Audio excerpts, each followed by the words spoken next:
नमस्कार, देशवा न्यूज़ देख रहे हैं आप। आपके साथ मैं अमित झा। चलिए आज एक बंगले की कहानी बताते हैं, उस बंगले की जिस बंगले को अनलकी कहा जाता था, जिस बंगले में कोई राजनेता आना नहीं चाहता था, लेकिन अब वही बंगला सुपर लकी हो गया है। जी हाँ, अब देखिए ये आवास है 5 देश रत्न मार्ग। ये अनलकी हुआ करता था। कहा जाता था कि जिस नेता को ये आवास मिला, समझिए उसकी राजनीति वहाँ से खत्म, डाउनफॉल शुरू। लेकिन अब उस परसेप्शन को चेंज कर दिया है बिहार के उप मुख्यमंत्री सम्राट चौधरी ने, जो अब गृह मंत्री भी बन गए हैं। अब थोड़ा इस बंगले की कहानी हम आपको बताते हैं। याद कीजिए ये बंगला सामान्य मंत्री आवास हुआ करता था। जी हाँ, सामान्य मंत्री आवास हुआ करता था और यहाँ पर नीतीश के भरोसेमंद वृषण पटेल रहा करते थे, परिवहन मंत्री थे। लेकिन बाद में उनकी राजनीति क्या हुई ये हम सब ने देखा। मांझी के साथ चले गए, उसके बाद एक स्कैंडल उनका वायरल हो गया, वीडियो वायरल हो गया। अब कहाँ हैं किसी को नहीं पता। उसके बाद ये बंगला अलॉट हुआ बिहार के डिप्टी सीएम के नाम पे। 2015 में तेजस्वी यादव इस बंगले में प्रवेश करते हैं और इस बंगले में खूब खर्चा होता है भाई, खूब खर्चा। कुछ ही साल के बाद तेजस्वी यादव फिर से नेता प्रतिपक्ष बन जाते हैं। सुशील कुमार मोदी आते हैं डिप्टी सीएम बनकर, फिर वो यहाँ पे रहने की शुरुआत करते हैं।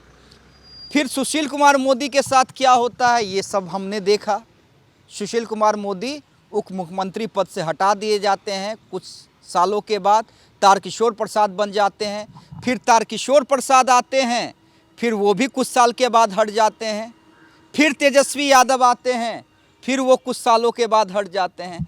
जब सम्राट चौधरी डिप्टी सीएम बनकर आ रहे थे, तब सम्राट चौधरी से पत्रकारों ने पूछा कि ये बंगला तो अनलकी है।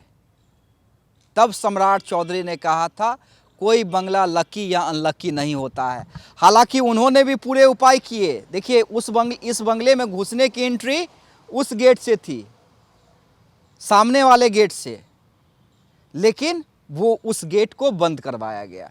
उस गेट को बंद करवाने के बाद इस गेट से आवाजाही शुरू हुई। अब सम्राट चौधरी के लिए ही ये बंगला क्यों लकी साबित हो गया?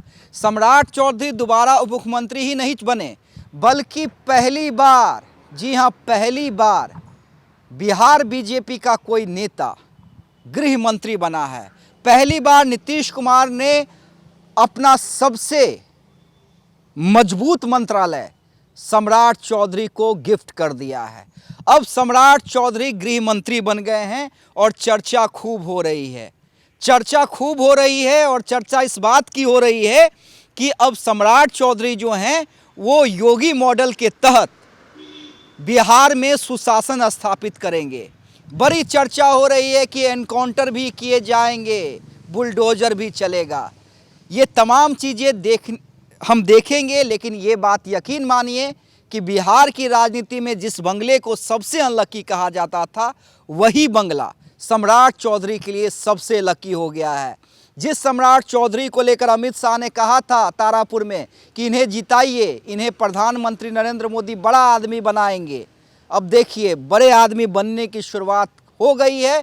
अब ये कहा जा रहा है कि आफ्टर नीतीश, सम्राट बिहार के अगले सीएम फेस होंगे।